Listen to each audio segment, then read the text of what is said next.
Hi friends, welcome to our channel. இன்றைக்கி என்ன நம்ம சேனலில் பார்க்க போகிறோன்னா, மட்டன் எலும்பு குழம்பு எப்படி வைக்கிறதுனா பார்க்க போகிறோம். எல்லாருக்குமே வைக்க தெரியும், இருந்தாலும் இது என்னோடய ஸ்டைலு. எப்படி இருக்குன்னு பாருங்கள். பிடிச்சா லைக் பண்ணுங்கள். அப்படியே நம்ம சேனலை மறக்காமல் சப்ஸ்கிரைப் பண்ணி வச்சுக்கோங்க. எப்படி வைக்கலாங்கிறத பார்க்கலாமா? வாங்க.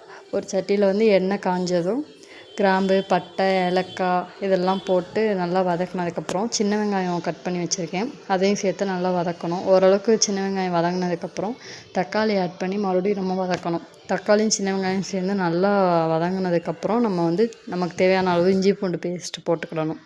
போட்டு நல்லா வதக்கணும். அந்த ஸ்டேஜே நம்ம வதக்கும்போது ஓரளவுக்கு கிரேவி மாதிரி வரும். அதுக்கப்புறம் நம்ம மசாலாவும் ஆட் பண்ணிக்கலாம். மசாலா ஏன் இந்த ஸ்டேஜில் ஆட் பண்ணுறோன்னா, அது எண்ணெயோடு சேர்ந்து நல்லா வதக்கும்போது இன்னும் கொஞ்சம் ஃப்ளேவர் நல்லாயிருக்கும். என்னென்ன மசாலா ஆட் பண்ணுறோம் அப்படின்னா, தனி மிளகாத்தூள் 1 ஸ்பூன், அதுக்கு அப்படியே டபுள் ஸ்பூன் மிளகு தனி மல்லித்தூள் ஆட் பண்ணிக்கணும். அதுக்கப்புறம் 1/4 டீஸ்பூன் ஜீரகத்தூள், 1/4 டீஸ்பூன் கரம் மசாலா, மட்டன் மசாலா தான் இதில் 3 ஸ்பூன் ஆட் பண்ணியிருக்கேன்.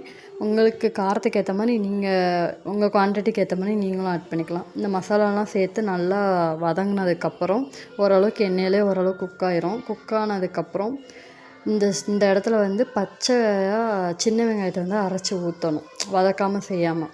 ஏன் இதை அரைச்சி ஊற்றுறோம்னா, அது ஓரளவுக்கு கிரேவி குழம்பு கொஞ்சம் திக்னஸ் கிடைக்கும், கொஞ்சம் நல்லாயிருக்கும் ஃப்ளேவர். அது நீங்கள் மட்டன் இல்லை, சிக்கனுக்கு கூட ட்ரை பண்ணிங்கனாலும் நல்லாயிருக்கும். இந்த மாதிரி குழம்பு வைக்கும்போது இட்லி, தோசை, சாப்பாடு, புரோட்டா, சப்பாத்தி எல்லாத்துக்குமே நீங்கள் யூஸ் பண்ணிக்கலாம்.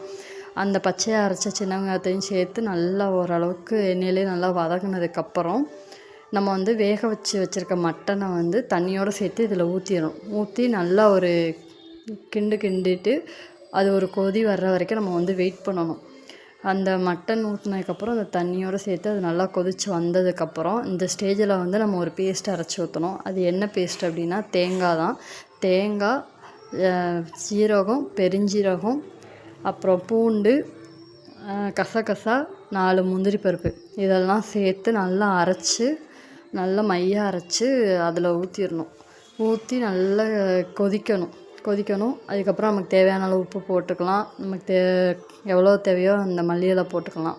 போட்டுட்டு நல்லா கொதி வந்ததுக்கப்புறம் ஃபைனல் ஸ்டேஜாக 1 ஸ்பூன் நெய் ஊற்றினா இந்த குழம்பு ஆல்மோஸ்ட் ரெடி ஆயிரும். மெயினாக இதில் இந்த குழம்புக்கு மெயின் இந்த சின்ன வெங்காயம் பேஸ்ட்டும் நம்ம தேங்காயோடு சேர்த்து அரைக்கிற அந்த இதுவும் தான். இதெல்லாம் சேர்க்கும்போது தான் அந்த மட்டன் குழம்பு கொஞ்சம் ஓரளவுக்கு நல்ல ஒரு ஃப்ளேவராக நமக்கு கிடைக்கும். இந்த ரெசிபி உங்களுக்கு பிடிச்சிருந்துச்சுன்னா ஒரு லைக் பண்ணிக்கோங்க. மறக்காமல் இதை உங்கள் வீட்டில் ட்ரை பண்ணி பாருங்கள். எத்தனை பேர் ட்ரை பண்ணீங்க, எப்படி வந்துச்சுங்கிறதையும் கமெண்டில் சொல்லுங்கள். எப்படி என்னோடய ஸ்டைல் மட்டன் குழம்புங்கிறத பாருங்கள். ஃபைனலாக மட்டன் குழம்பு ரெடி ஆயிடுச்சு. இதுக்கு சுட இட்லி வச்சு சாப்பிட்டோம்னா அப்படி இருக்கும்.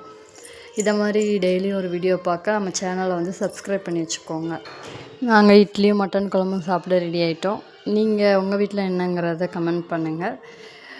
இந்த குழம்பு ரெசிபியை ட்ரை பண்ணி பாருங்கள். இன்னொரு வீடியோவில் சந்திப்போம். பாய்.